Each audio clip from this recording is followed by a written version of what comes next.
ದಿನೇ ದಿನೇ hair loss ಜಾಸ್ತಿ ಆಗ್ತಾ ಇದೆಯಾ? ನಿಮಗೂ ಏನಾದರೂ ರಿಸೀಡಿಂಗ್ ಹೇರ್ ಲೈನ್ ಆಗ್ತಾ ಇದೆಯಾ? ಡೆಫಿನೆಟ್ ಆಗಿ ಇದು ನಾರ್ಮಲ್ ಅಲ್ಲ. ಯಾಕಂದ್ರೆ ಅದರ ಯಾವ ರೀಸನ್ಸ್ ಅಂತ ಈ ವಿಡಿಯೋಲಿ ಹೇಳ್ತೀನಿ. ಇದರಲ್ಲಿ ಯಾವ್ದಾರು ಒಂದು ನಿಮಗೂ ಆಗಿರ್ಬೋದು. ರೀಸನ್ ನಂಬರ್ 1 ನಿಮಗೆ ಹಾರ್ಮೋನಲ್ ಇಂಬ್ಯಾಲೆನ್ಸ್ ಆಗಿರ್ಬೋದು. ರೀಸನ್ ನಂಬರ್ 2 ನಿಮ್ಮ ನ್ಯೂಟ್ರಿಷನ್ ಲೆವೆಲ್ ತುಂಬಾ ಕಮ್ಮಿ ಆಗಿರ್ಬೋದು. ರೀಸನ್ ನಂಬರ್ 3 ನಿಮ್ಮ ಸ್ಟ್ರೆಸ್ ಲೆವೆಲ್ ಜಾಸ್ತಿ ಆಗಿರ್ಬೋದು. ರೀಸನ್ ನಂಬರ್ 4 ನೀವು ಹಾರ್ಡ್ ವಾಟರ್ನ ತುಂಬಾ ಯೂಸ್ ಮಾಡ್ತಾ ಇರ್ಬೋದು ಹೆಡ್ ವಾಶ್ಗೋಸ್ಕರ. ರೀಸನ್ ನಂಬರ್ 5 ನಿಮಗೆ ಏನಾದರೂ ಸ್ಟೈಲಿಂಗ್ ಪ್ರಾಡಕ್ಟ್ಸ್ ಪರ್ಮನೆಂಟ್ ಕಲರಿಂಗ್ ಮಾಡಿಸಿದ್ರೆ ಅದು ಕೂಡ ನಿಮ್ಮ ಹೇರ್ ಲಾಸ್ಗೆ ಒಂದು ಕಾರಣ ಆಗಿರುತ್ತೆ. ರೀಸನ್ ನಂಬರ್ 6 ನಿಮಗೆ ಡ್ಯಾಂಡ್ರಫ್ ಅಥವಾ ಸ್ಕ್ಯಾಲ್ಪ್ ಇನ್ಫೆಕ್ಷನ್ ಆಗಿರ್ಬೋದು. ರೀಸನ್ ನಂಬರ್ 7 ಜೆನೆಟಿಕ್ಸ್ ಕೂಡ ಆಗಿರ್ಬೋದು. ರೀಸನ್ ನಂಬರ್ 8 ಜಂಕ್ ಫುಡ್ ಈ ಜಾಸ್ತಿ ತಿಂತಾ ಇರೋದ್ರಿಂದ ಆಗ್ತಾ ಇರಬಹುದು. ರೀಸನ್ ನಂಬರ್ 9 ನಿಮ್ಮ ಲೇಟ್ ನೈಟ್ ಸ್ಲೀಪಿಂಗ್ ಹ್ಯಾಬಿಟ್ಸ್ ಕೂಡ one of the important reason for hair loss. Reason number 10 is because of all this factors put together. ನಿಮ್ಮ ಲೈಫ್ ಸ್ಟೈಲ್ ಏನಾದ್ರು ಸರಿ ಇಲ್ಲ ಅಂದ್ರೆ, ನಿಮ್ಮ ಸರ್ಕೇಡಿಯನ್ ರಿದಮ್ ಪ್ರಕಾರ ನೀವು ಫಾಲೋ ಮಾಡಿಲ್ಲ ಅಂದ್ರೆ ಡೆಫಿನೆಟ್ ಆಗಿ ಹೇರ್ ಲಾಸ್ ಆಗುತ್ತೆ.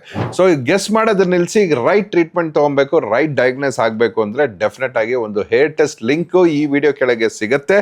ಕಮೆಂಟ್ ಮಾಡಿ, ನಿಮಗೆ ರೂಟ್ ಕಾಸ್ ಅಂತ ಆ ಲಿಂಕ್ ನಿಮ್ಮ DM ಗೂ ಬರುತ್ತೆ. ಪ್ಲಸ್ ಒಂದು ಫ್ರೀ ರಿಪೋರ್ಟ್ ಕೂಡ ಜನರೇಟ್ ಆಗುತ್ತೆ.